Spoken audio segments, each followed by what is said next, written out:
Hello and welcome to my channel. My name is Momo and in today's video I'm going to be teaching Japanese. So for this first video I'm going to be going over very basic sentence structure like is, are, am. So I am Momo. This is my house. We are One Piece fans. And also going over the possessive particle no and pronouns like this and that, and also using them as adjectives to describe things like this phone or this video. So Japanese is a little bit easier than English in some ways. This I think is one of them. So when you're talking about something is something else, you don't have to change the part that is the is. So instead of saying like I am, he is, we are, you don't have to change the am, is, are part. You just say a, wa, be, des. So the wa is a particle and the des is kind of like the is. This will make sense in a second. A is the subject of the sentence, so subject goes with wa. In my opinion, this makes Japanese easier, but it can also make it more difficult because you can sometimes leave out the subject a and also get rid of the wa. If the a is there, the wa is there. So for example, I am Momo.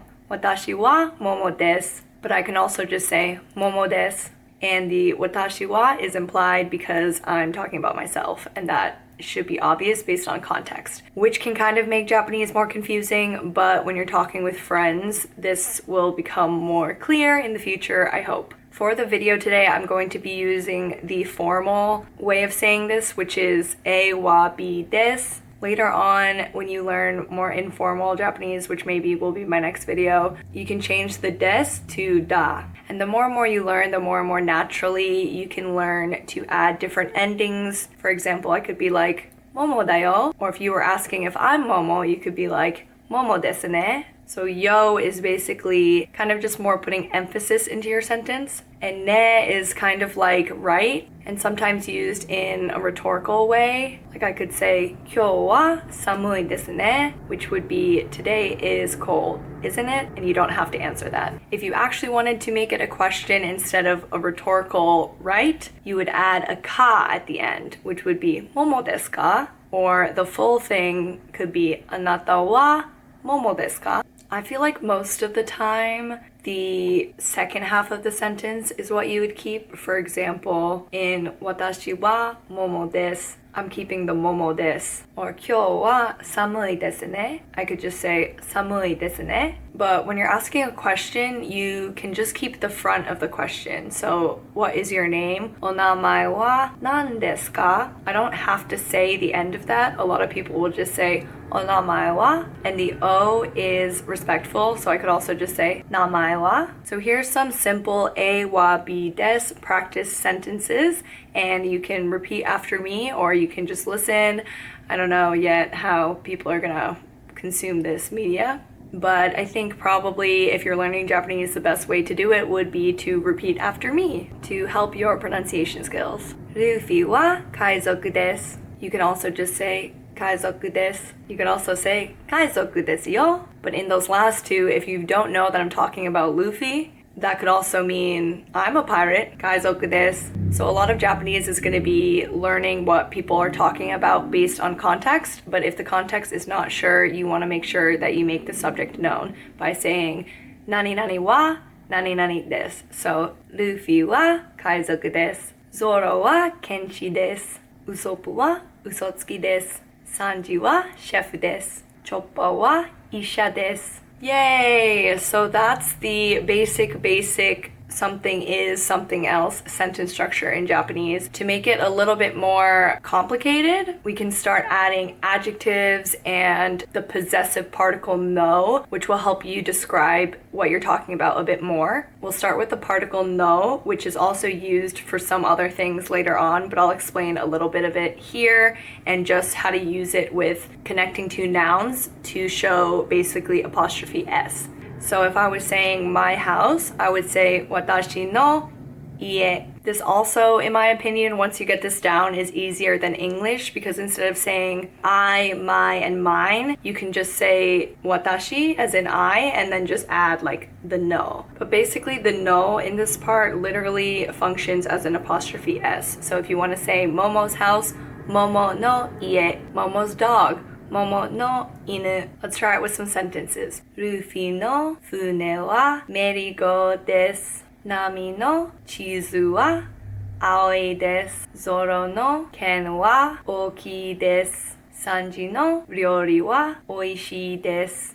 Choppa no boshi wa pink desu. You can also put the no later on in the sentence so that it's not describing the subject. So in those previous cases, I was using the apostrophe S to talk about the subject. So in that last one, choppa no boshi. So boshi is hat. Whose hat? Chopper's hat. But I can also use it to describe the thing at the end of the sentence that I'm talking about. So for example, merigo wa Luffy no fune desu. So before I said Luffy no fune wa merigo desu. So see how that's just swapped around. So in the first one I'm saying Luffy's ship is the Going Merry. In the second one I'm saying the Going Merry is Luffy's ship. So understanding how you can just put that no in to describe whatever noun you're talking about can help you kind of level up your Japanese by switching up how you make your sentences. Chizu wa nami no kami desu. Gapu wa Luffy no sofu desu.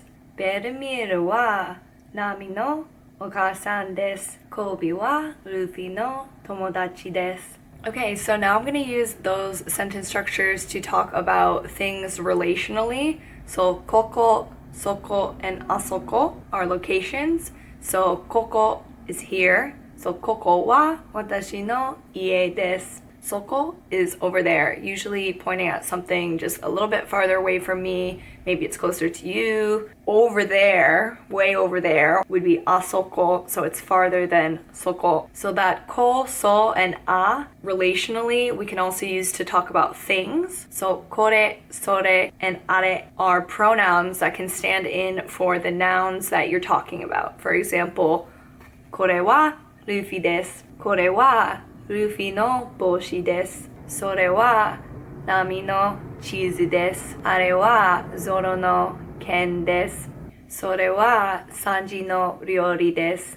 So kore, sore, and are talking about replacing the nouns with the pronoun. So you don't actually say what you're talking about, you just say this, that other thing. Also, as a side note, are can be used as an exclamation or sort of like a question mark. You'll probably hear it in natural conversation or anime a lot. It's kind of like or nani, but you can just say are, like if someone says something crazy, you can be like, are. But if you want to specify the thing that you're talking about, for example, before I said, kore wa Luffy no boshi desu, which means this is Luffy's hat. So this is followed by is, meaning that this is the subject of the sentence. I'm not specifying what this is. It just stands alone as a pronoun, which is what kore, sore, and are do. Now, if I want to specify this hat and use this as an adjective to describe this hat, you can think of it as using the no from the possessive particle from before. So in that case, we would use kono, sono, and ano. Kono boshi wa Luffy no boshi desu. And you can also not say that last boshi, so you're not repeating the word boshi or hat. So you could say kono boshi wa Luffy no desu, which probably sounds a little bit weird to you based on the structure, but it does work in Japanese. Sono chizu wa nami no desu. Ano ken wa Zoro no desu. Sono ryori wa Sanji no desu. And you can kind of hear that when I leave out the repetition of the word from before, like kono boshi wa Luffy no boshi desu and kono boshi wa Luffy no desu. I kind of sped it up because I just think it sounds more natural than saying kono boshi wa Luffy no desu. It sounds like something's missing in that last space between no and desu. So I kind of speed it up. You can also use that sentence structure to ask a question by just adding ka at the end. For example, kono boshi wa Luffy no desu ka? Is this hat Luffy's? You can also use a question word to start out the sentence. For example, dare, doko, itsu, nani, which is sometimes changed to nan. I'll give you an example in a second. Dore, dono, dochira, do, naze, or doshite, nande, ikutsu, ikura. So for nani and nan, I want to say most of the time when you're using nani as something not standalone, it becomes nan. For example, これは何ですか? I wouldn't say これは何ですか? Just doesn't flow as well. これはいくらですか? One last thing that I will kind of start talking about but maybe make another video about is going to be adjectives, which is another way to make your sentences more interesting. So in Japanese, there's two main types of adjectives, e adjectives and na adjectives. So e adjectives you can throw in either before the noun or after the is. For example, I can say the shirt is red, or I could say the red shirt is whatever. So in this case, I could say Rufi no T-shirts wa akai desu. Or I could say この赤い T-shirts wa Rufi no desu. So in akai, the e just stays there and it stays the same no matter where you put the adjective. Versus for na adjectives, like kire, meaning pretty, is actually kire na. So if you want to put that adjective before the noun, you leave the na. And if you put it at the end of the sentence, you take away the na. So for example, this hat is pretty. この帽子はきれいです.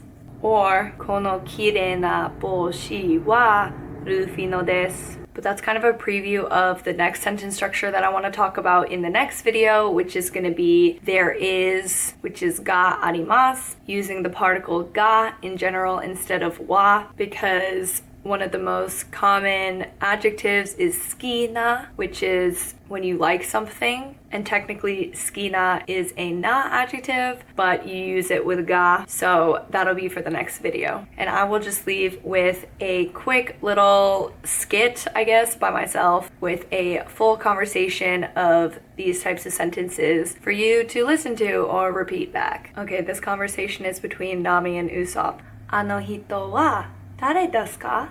あの人はルフィです。ルフィは海賊です。へえ、ルフィの船はどこですか? あの船です。あれはメリーゴールドです。